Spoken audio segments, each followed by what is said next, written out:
गोपाल आश्रम में 290 माएँ हैं, उनमें से एक माँ का आज हम आपसे परिचय कराएंगे। मैया कहाँ से आई हो मेरी माँ? दिल्ली से। कहाँ से?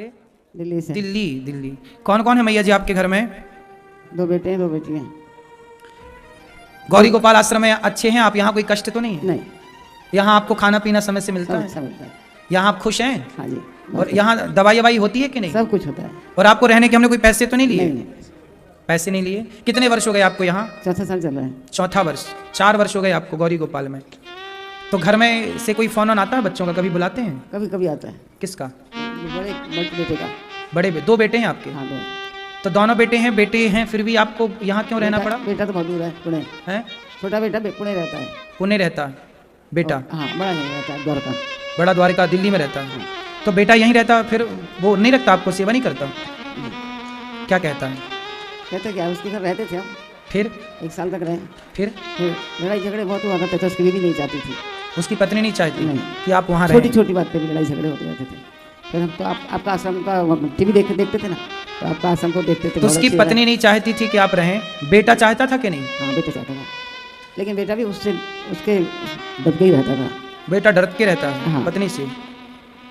तो बेटे ने पत्नी को चुन लिया और माँ को? हाँ जी।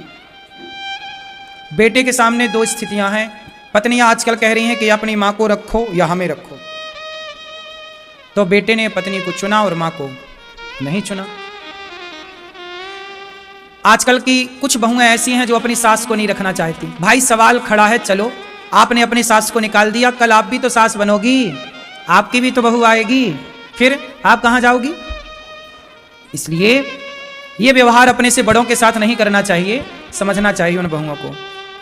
अच्छा, छोटा बेटा पुणे में, तो वो रख सकता है ना आपको? वो भी, उसकी बीवी भी ऐसी है, वो भी रख जाती है। उसकी पत्नी भी ऐसी, वो भी आपको नहीं पसंद करती? बेटे दोनों करते हैं, बेटियाँ बहू नहीं करती। बेटे अच्छे हैं? हाँ ठीक है। और बहुएं ऐसी हैं? बहू नहीं करती। तो बहुओं का दोष ज्यादा है कि बेटों का दोष ज्यादा है?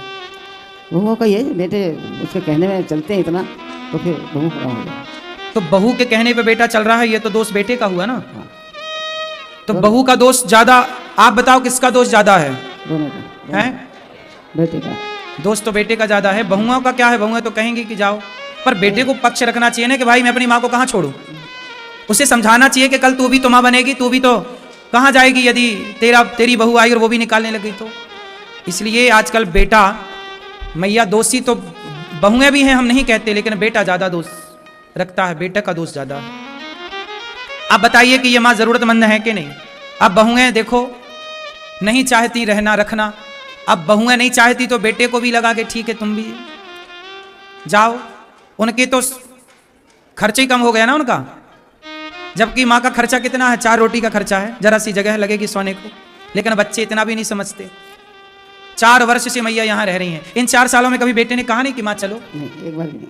एक बार भी नहीं बोला? अच्छा, तो कभी कभी पूछ लेता था कैसी हो, बस। फोन लगा के पूछता है कैसी हो? अब नहीं लगा था, काफी दिन से नहीं आया फोन। अभी फोन नहीं आया कई समय से? बहुत टाइम से नहीं आया। कभी बेटे ने नहीं कहा कि माँ चलो? आप बताइए ये माँ जरूरतमंद है कि नहीं? जोर से। यदि ये माँ जरूरतमंद है तो बताइए नहीं अपने बेटों ने नहीं रखा, पर गौरी गोपाल आश्रम में ये 4 वर्ष से रहती हैं और ये दास अनिरुद्ध इनके पांव दबा कर इनकी सेवा करता है। आप सब जो सहयोग करते हैं, आप सबके सहयोग के बल पर इन माओं को रोटी मिलती है, दवाई मिलती है, इन माओं को यहाँ सुव्यवस्थाएं जो हैं वो व्यवस्थाएं मिलती हैं। भगवान से आपसे मेरी प्रार्थना है, भगवान के चरणों में आपसे मेरी एक विनती है कि आप भी 2 पैसे कमाओ तो इन माओं के लिए जरूर निकालना।